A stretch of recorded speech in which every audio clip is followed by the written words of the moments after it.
Our scripture comes from 1 Samuel chapter 17, verses, it says 32 through 39, but yeah, it's 49 verses. Good thing we've been married 33 years. That's all I gotta say. Okay. Now the Philistines gathered their armies for battle. They were gathered at Socoh, which belongs to Judah, and encamped between Socoh and Azekah in Ephes Dammim. Saul and the Israelites gathered and encamped in the valley of Elah and formed ranks against the Philistines. The Philistines stood on the mountain on the one side, and Israel stood on the mountain on the other side, with a valley between them. And there came out from the camp of the Philistines a champion named Goliath of Gath, whose height was 6 cubits and a span. He had a helmet of bronze on his head, and he was armed with a coat of mail. The weight of the coat was 5,000 shekels of bronze. He had greaves of bronze on his legs and a javelin of bronze slung between his shoulders. The shaft of his spear was like a weaver's beam, and his spear's head weighed 600 shekels of iron, and his shield bearer went before him. He stood and shouted to the ranks of Israel, "Why have you come out to draw up for battle? Am I not a Philistine, and are you not servants of Saul? Choose a man for yourselves, and let him come down to me. If he is able to fight with me and kill me, then we will be your servants. But if I prevail against him and kill him, then you shall be our servants and serve us." And the Philistine said, "Today I defy the ranks of Israel. Give me a man that we may fight together." When Saul and all Israel heard these words of the Philistine, they were dismayed and greatly afraid. Now David was the son of an Ephrathite of Bethlehem in Judah named Jesse, who had 8 sons. In the days of Saul, the man was already old and advanced in years. The 3 eldest sons of Jesse had followed Saul to the battle. The names of his 3 sons who went to the battle were Eliab, the firstborn, and the next to him Abinadab, and the third Shammah. David was the youngest. The 3 eldest followed Saul, but David went back and forth from Saul to feed his father's sheep at Bethlehem. For 40 days the Philistine came forward and took his stand morning and evening. Jesse said to his son David, "Take for your brothers an ephah of this parched grain and these 10 loaves, and carry them quickly to the camp to your brothers. Also take these 10 cheeses to the commander of their 1,000. See how your brothers fare, and bring some token from them." Now Saul and they and all the men of Israel were in the valley of Elah, fighting with the Philistines. David rose early in the morning, left the sheep with a keeper, took the provisions, and went as Jesse had commanded him. He came to the encampment as the army was going forth to the battle line, shouting the war cry. Israel and the Philistines drew up for battle, army against army. David left the things in charge of the keeper of the baggage, ran to the ranks, and went and greeted his brothers. As he talked with them, the champion, the Philistine of Gath, Goliath by name, came up out of the ranks of the Philistines and spoke the same words as before. And David heard him. All the Israelites, when they saw the man, fled from him, and they were very much afraid. The Israelites said, "Have you seen this man who has come up? Surely he has come up to defy Israel. The king will greatly enrich the man who kills him, and will give him his daughter and make his family free in Israel." David said to the men who stood by him, "What shall be done for the man who kills the Philistine and takes away the reproach from Israel?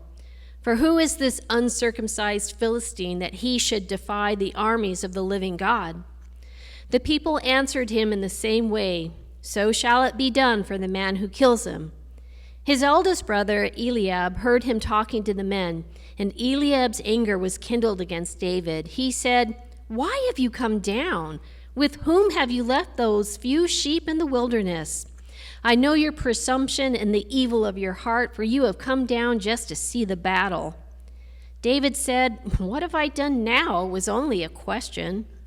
He turned away from him toward another and spoke in the same way, and the people answered him again as before.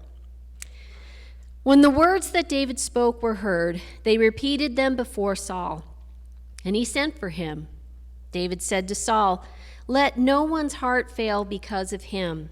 Your servant will go and fight with this Philistine." Saul said to David, "You are not able to go against this Philistine to fight with him, for you are just a boy, and he has been a warrior from his youth." But David said to Saul, "Your servant used to keep sheep for his father, and whenever a lion or a bear came and took a lamb from the flock, I went after it and struck it down, rescuing the lamb from its mouth. And if it turned against me, I would catch it by the jaw, strike it down, and kill it. Your servant has killed both lions and bears, and this uncircumcised Philistine shall be like one of them, since he has defied the armies of the living God." David said, "The Lord who saved me from the paw of the lion and from the paw of the bear will save me from the hand of this Philistine." So Saul said to David, "Go, and may the Lord be with you." Saul clothed David with his armor. He put a bronze helmet on his head and clothed him with a coat of mail. David strapped Saul's sword over the armor, and he tried in vain to walk, but he was not used to them. Then David said to Saul, "I cannot walk with these, for I am not used to them." So David removed them. Then he took his staff in his hand and chose 5 smooth stones from the wadi and put them in his shepherd's bag in the pouch. His sling was in his hand, and he drew near to the Philistine. The Philistine came on and drew near to David with his shield bearer in front of him. When the Philistine looked and saw David, he disdained him, for he was only a youth, ruddy and handsome in appearance. The Philistine said to David, "Am I a dog that you come to me with sticks?" That's a big insult. And the Philistine cursed David by his gods. The Philistine said to David, "Come to me, and I will give your flesh to the birds of the air and to the wild animals of the field." But David said to the Philistine, "You come to me with swords and spear and javelin, but I come to you in the name of the Lord of hosts, the God of the armies of Israel, whom you have defied. This very day the Lord will deliver you into my hand, and I will strike you down and cut off your head, and I will give the dead bodies of the Philistine army this very day to the birds of the air and to the wild animals of the earth, so that all the earth may know that there is a God in Israel, and that all this assembly may know that the Lord does not save by sword and spear. For the battle is the Lord's, and he will give you into our hand." When the Philistine drew nearer to meet David, David ran quickly toward the battle line to meet the Philistine. David put his hand in his bag, took out a stone, slung it, and struck the Philistine on his forehead. The stone sank into his forehead, and he fell face down on the ground.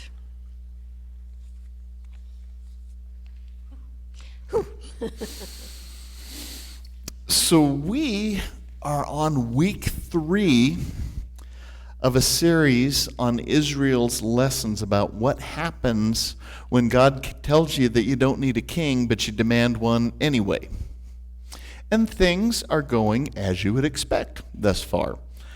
But thankfully, God is faithful even when we humans aren't so faithful. So let's not lose hope, okay? This is a hopeful story. So 2 Sundays ago, we were introduced to Saul, Israel's first train wreck of a king, one who God regretted putting in the first place. Last week, we met a very unking-like young man named David, who God chose to be Saul's replacement as king at some distant point in the future. So this week, we're going to start getting into familiar territory. The story that Mary read, we know this story, right? This is the story of David and Goliath. And it's one of those biblical lessons that we love to tell children because it's fun to tell, isn't it? Especially with a flannel board, right? You know what I'm talking about. You got little David, a kid who is probably not that much older than a lot of the kids in the Sunday school, going up against a seasoned warrior who just happens to be a giant, too. How cool is that? Great story, again.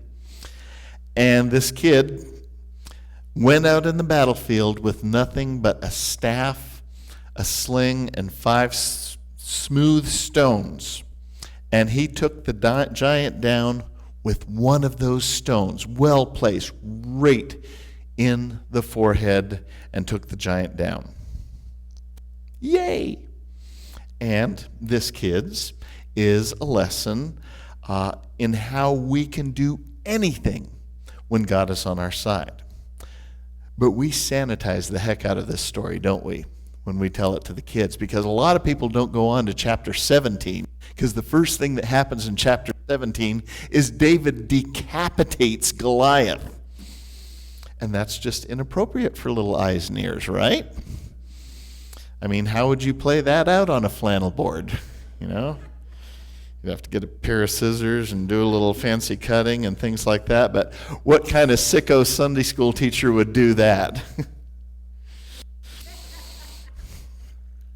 You don't have to be a church person to know about the story of David and Goliath, do you? Because we use that metaphor, David and Goliath, whenever someone who seems insignificant beats all odds and wins a battle that most people think is unwinnable.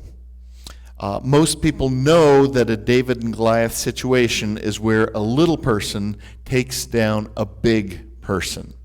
And we use this metaphor in sports a lot. Think about the 1980 men's Olympic hockey team, right? They took down the Soviet Union's hockey team. And the Soviet Union's hockey team they were brutes. In fact, they had beat the U.S. team 10-1 earlier. But the U.S. team rallied and they took down the Soviet Union for the gold medal. And then again, we also use this metaphor when somebody fights an unseemingly overwhelming legal battle. Say, take for instance, Erin Brockovich's legal battle against PG&E when she helped a group of residents in Hinckley, California, prove that utility company had contaminated their groundwater with chromium-6. These two stories are a great example of David and Goliath situations. But my favorite story is a business-related David and Goliath story that stars a man named Reed Hastings. And we're going to play this like Paul Harvey's The Rest of the Story. I'm going to keep you guessing, okay? So, in 1997, Reed Hastings rented the movie Apollo 13. And he rented it from his town's local Blockbuster video store. And like a lot of us may have done in the past, he hung on to that movie just a little longer than he should have. And so when he went to return it to Blockbuster, he got hit with a $40 late fee. Ouch. You know? But, what are you going to do about it, right? I mean, this is Blockbuster, and Blockbuster at the time was the dominant player in DVD rental business. They had $3.3 billion in revenue and over $208 million in profit. Blockbuster also had the financial backing of its parent company, which was Viacom Cable, and they were around to help defend them against any kind of incoming threats. So Blockbuster seemed bulletproof, right? So Reed Hastings was so mad about that $40 late fee, he decided he was going to start his own DVD rental place. And so in 1998, he started a little rental store, a little rental service that only had 125 videos. And of course, Blockbuster didn't even blink at this. They didn't even know he was on the playing field. No competition. Then in 1999, Hastings decided that he would do away with late fees and he would start a DVD subscription service that you could order a movie online and it would get sent to you through the mail. But you know, Blockbuster still didn't make a competitive move, because why should they? Comparatively speaking, Hastings was still a gnat on the evolutionary scale of the video rental industry. In 2000, Blockbuster had an opportunity to even buy Hastings' company for a mere $50 million, but they declined because, again, why even bother?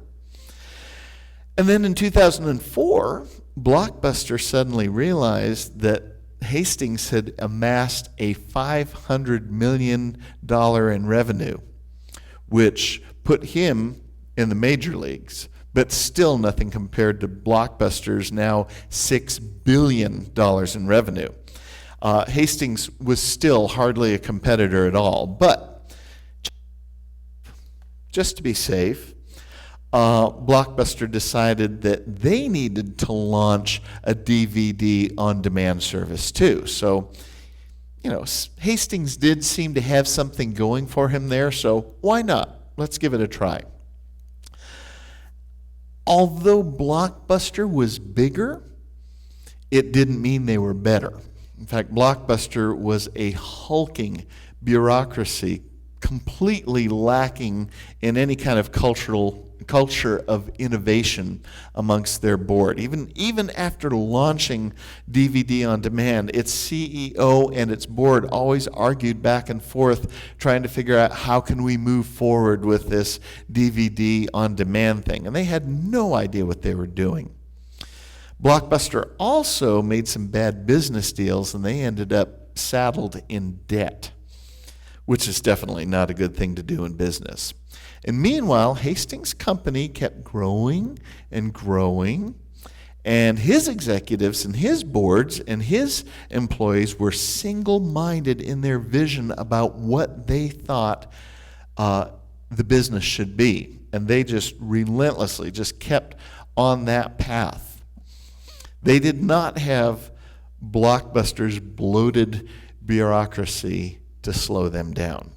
So, for 6 years, the two companies waged price wars against each other, and they engaged in this head-to-head competition until finally, in 2010, Blockbuster went bankrupt.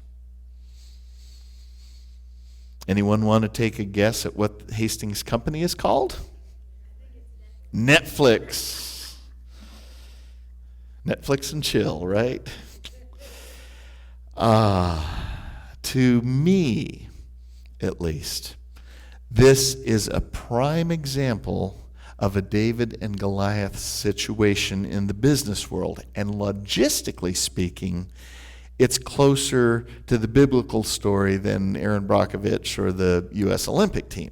Because here's the thing about the biblical David and Goliath story that people don't always understand or even appreciate.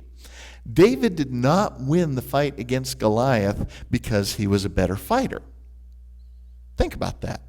He wasn't a fighter at all.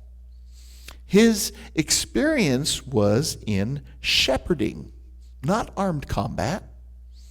The kid was so small, he couldn't even wear Saul's armor out on the battlefield.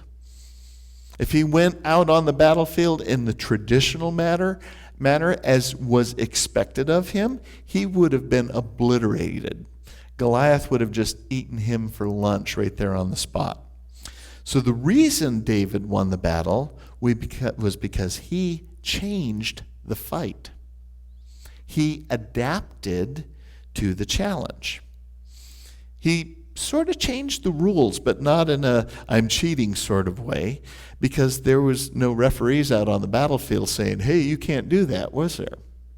So David didn't know how to fight with a sword or a shield or a spear or anything like that. And even if he could wear the armor and wield the sword without falling over, he certainly didn't know how to assume a proper balance, battle stance and parry and use a shield and all that.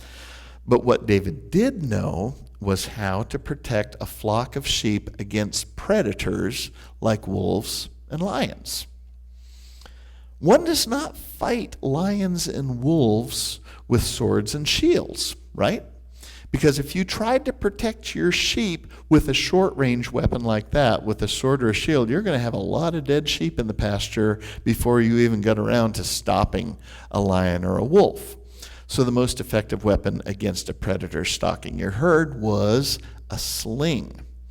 And a sling, a lot of scholars say, probably had a range of around 200 yards, and a skilled sling user could target a predator's most vulnerable weakness and put them out of commission before they could do any serious damage to the flock. That's what David brought to the battlefield, and that's what he used to take out the Philistines' most feared champion.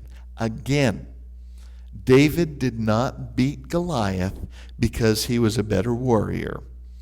He won because he fought the battle on his terms, not Goliath's.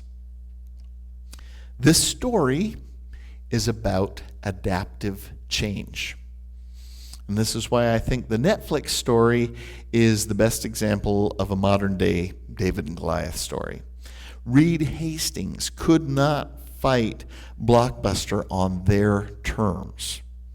So he had to learn and discover new tools and approaches in order to even define the problem, which then led him to resolve the challenges and develop solutions. Blockbuster only knew how to do things the way that they always did them before. Netflix came along and challenged and changed that reality. The Philistines were the best at the traditional old school way of battle, which was attack, kill, win. Israel had to adapt if it was going to overcome the Philistines. And guess what? Saul was incapable of adapting.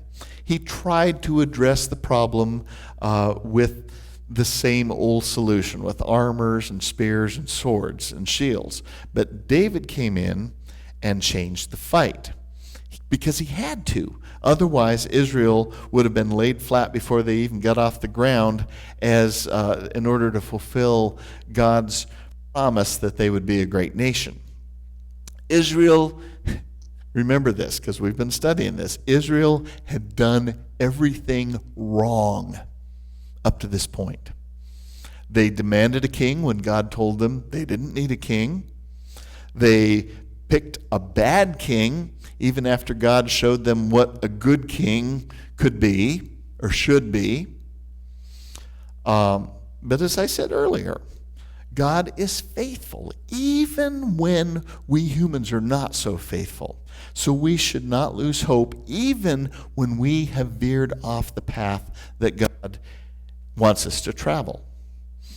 So our regional minister, Dr. Latanya Bynum, she wrote an article this past week about adaptive change in her little Regional Voices article that she writes every week.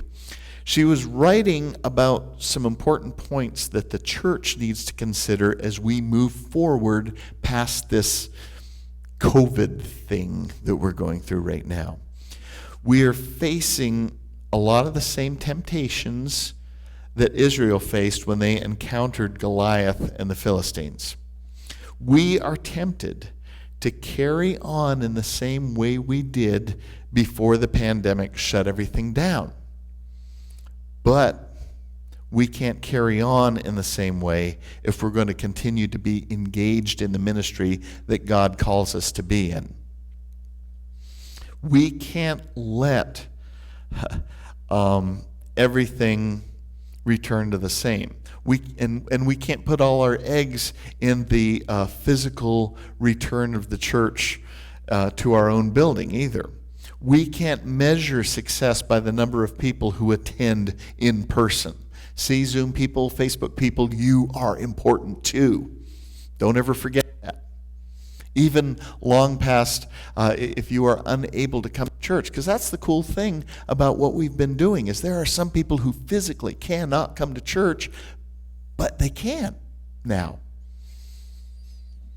Can't do that when you think that the only people that count are the ones in the sanctuary here at the physical building. We cannot think of our online ministry as an afterthought or a lesser form of ministry or worship. We cannot return to even pre-pandemic worship formats. Yeah. Our little Lunchables, they're not Lunchables anymore because these are good. These are our chalices. These are our Eucharistic chalices. They're awesome. We cannot think of the church building as the sole place for ministry. And we cannot exclude younger generations from the table as we discover new ways to reach out to our community. In other words, we need to be the Davids who practice adaptive change and use the tools that we have right in front of us to do ministry instead of relying on the old tools and the old ways that may not have even been working that great in the first place before the pandemic, right? So the most important thing to remember about this story is that God has been and will continue to be faithful and present in the church and will present opportunities for us to succeed even when in areas we have failed in the past. In other words, God is good. And all the time. Great is the Lord and greatly to be praised.